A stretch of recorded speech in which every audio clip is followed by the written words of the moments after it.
The boardroom fell silent as Marcus Chen, CEO of Tech Central Industries, slammed his fist on the mahogany table. His face flushed crimson, veins bulging at his temples as he glared at the 12 brilliant minds who'd failed him yet again. 6 months!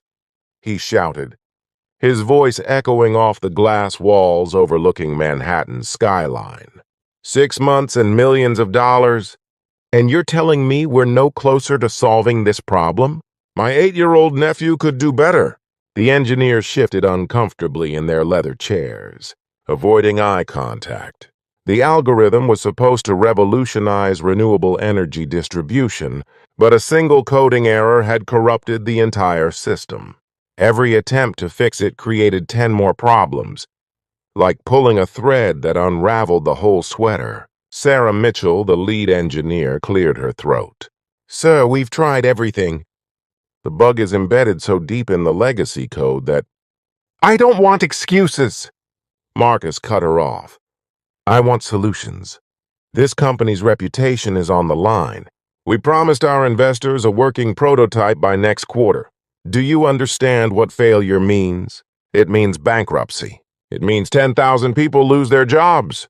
He paced the room like a caged tiger, his expensive Italian shoes clicking against the marble floor. At 42, Marcus had built Tech Central, from a garage startup to a billion-dollar empire through sheer determination and ruthless efficiency. He hadn't gotten here by accepting defeat. You know what? He said, spinning around with a bitter laugh. I'm so desperate I'll make an open offer. Fix this algorithm, and I'll personally write you a check for $200 million. Hell, I'll give it to anyone who can solve it. I don't care if it's the coffee lady or the guy who empties the trash. The engineers exchanged worried glances. They'd never seen their boss this unhinged. As the meeting disbanded, Marcus stormed to his office, loosening his tie. He didn't notice the small figure mopping the hallway outside the boardroom, a 12-year-old girl with intelligent dark eyes and her father's maintenance, uniform 2 sizes too big, covering her school clothes. Maria Santos had been coming to work with her father, Roberto, since her mother passed away 3 years ago. With no family nearby and after-school programs too expensive, Roberto had no choice but to bring her along during his evening shifts. She'd do her homework in the break room, help her father with simple tasks, and stay invisible. That was the rule. Don't bother the important people. But Maria had been listening. For 6 months, she'd heard the engineers complaining in the hallways, leaving documents in the recycling bins, discussing their failures in the cafeteria. She'd seen the code, projections through the glass, walls during late-night sessions, and she'd noticed something they hadn't. Papa, she whispered, as Roberto pushed his cleaning cart past her. I think I know what's wrong with their computer problem. Roberto's weathered face creased with concern. Mija, no. We don't interfere. These are very smart people. We just clean. But Papa, they're stuck because they keep looking forward. They need to look backward. Roberto had learned never to underestimate his daughter. While other kids watched cartoons, Maria devoured library books on mathematics and programming. Her teachers called her gifted, a word that meant little when you lived paycheck to paycheck in a 1-bedroom apartment in Queens. But Roberto saw the spark in her eyes, the same spark her mother had before cancer took her away. What do you mean backward? He asked quietly. Maria pulled a crumpled piece of paper from her pocket covered in neat pencil marks. They keep trying to fix the new code, but the problem isn't new. It's in the original foundation code from 2019. See, when they migrated the system, they converted the date format. But they missed one variable. It's creating a cascade error every time the system tries to process historical data. They're not looking far back enough. Roberto stared at his daughter, then at the CEO's office door. Every instinct told him to stay quiet, to protect his job, to keep Maria safe from disappointment. But he remembered his wife's final words. Let her fly, Roberto. Don't let fear clip her wings. He took a deep breath. Wait here. Roberto knocked on Marcus Chen's door, his hand trembling slightly. The CEO looked up with irritation, ready to dismiss whoever dared interrupt his brooding. Mr. Chen, I'm sorry to disturb you. I'm Roberto Santos, night maintenance supervisor. My daughter thinks she might have found something about your computer problem. Marcus's expression shifted from anger to disbelief to something resembling amusement. Your daughter? How old is she? 12, sir. A bitter laugh escaped Marcus's throat. Of course, why not? Let me guess. She's a genius who learned coding from YouTube? Look, I appreciate the gesture, but I have a team of MIT graduates who can't crack this. I don't have time for... Please, sir. Roberto's voice was steady despite his fear. Just 5 minutes. If she's wrong, we'll never bother you again. I promise. Something in the janitor's dignity gave Marcus pause. Maybe it was exhaustion, or maybe it was the memory of his own immigrant father who'd worked double shifts to put Marcus through college. Against his better judgment, he nodded. 5 minutes. Maria entered the office like she was walking into a palace, her eyes wide but her spine straight. She approached the desk and, without being asked, picked up a marker and walked to the whiteboard where the problematic code was still displayed. Here, she said, pointing to a line of code that had been written 5 years earlier. This variable, dateconv legacy, it's using a European date format when everything else uses American format. When the system processes any data from before March 2020, it flips the days and months, which triggers the validation protocol to reject it as corrupted, which cascades through all dependent functions. She drew a quick diagram showing how the error propagated. Everyone's been trying to fix the downstream effects, but if you just correct this one variable in the legacy code and run a single backward compatibility check, the entire system should stabilize. Marcus stood frozen, staring at the whiteboard. His mind raced through the implications. Could it really be that simple? Had they been looking at the problem from the wrong angle this entire time?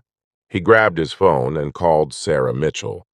Get back to the office, now. Bring your laptop. 45 minutes later, the boardroom was packed again. Engineers crowded around a computer as Sarah implemented Maria's suggestion. The room held its collective breath as she hit enter. The system compiled. No errors. She ran the diagnostic suite. Green lights across the board. She tested the historical data processing. Perfect execution. Oh my God, Sarah whispered. It works. It actually works. The room erupted in cheers and disbelief. Engineers who hadn't slept in weeks hugged each other with tears in their eyes. They'd spent half a year and millions of dollars. And a 12-year-old had solved it in 5 minutes by looking where they hadn't thought to look. Marcus slumped into a chair, overwhelmed. He looked at Maria, who stood quietly beside her father, trying to understand the commotion she'd caused. How did you see it? He asked her. Maria shrugged. I guess. I wasn't looking at what was broken. I was looking at what changed. My mom used to say that when you lose something, you don't keep looking where you've already looked. You go back to where you last had it. Marcus felt something crack inside his chest. The armor he'd built over years of corporate warfare. This child, who had every reason to be bitter about life's unfairness, had just saved his company. Not for money or recognition, but because she saw people struggling and wanted to help. He pulled out his phone and made a call to his lawyer, then to his bank. When he turned back to Maria and Roberto, his eyes were damp. I made a promise, he said. $200 million to whoever solved the problem. Roberto raised his hands in protest. Mr. Chen, we don't want... Please, Marcus interrupted gently. Let me finish. I'm setting up a trust fund in Maria's name. 50 million for her education and future. The rest is going to establish the Elena Santos Scholarship Foundation. He looked at Maria. Your father told me about your mother. This foundation will support children like you, brilliant minds from families who can't afford to nurture their gifts. Full scholarships, mentorship programs, everything needed to let them soar. Tears streamed down Roberto's face. Maria looked confused, trying to grasp what was happening. But there's one more thing I need, Marcus continued. Roberto, I want to offer you a position as Director of Facilities and Community Outreach. We need people who understand what real dignity looks like. And Maria, if you're willing, I'd like you to join our Youth Advisory Board. We need minds that see differently.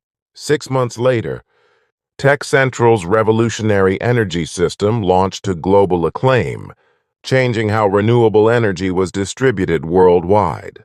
At the launch event, Marcus told the story of how it was saved, crediting Maria by name.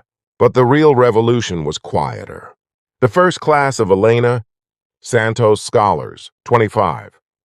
Brilliant kids from low-income families started their journey toward futures that had seemed impossible before. Maria mentored them, still taking the subway from Queens, still helping her father on weekends, but now with a security she'd never known. Roberto kept his old maintenance uniform in his new office as a reminder of where they'd come from. Sometimes, late at night, he'd see Marcus walking the halls alone, stopping to thank the cleaning crew by name, asking about their families, really seeing them perhaps for the first time. The algorithm had been fixed with a simple shift in perspective. But the real fix, the one that mattered, was in the hearts that learned to look beyond titles and assumptions, to recognize that brilliance wears no uniform, and that sometimes the answer to our biggest problems comes from the voices we've forgotten to hear. In the end, Maria didn't just solve a coding problem. She reminded an entire company, and eventually, through their story, thousands of others, that humanity's greatest breakthroughs come not from those who think they have all the answers, but from those humble enough to learn from anyone, even a janitor's daughter doing homework in a break room, seeing what everyone else had missed because she was never taught that she shouldn't look.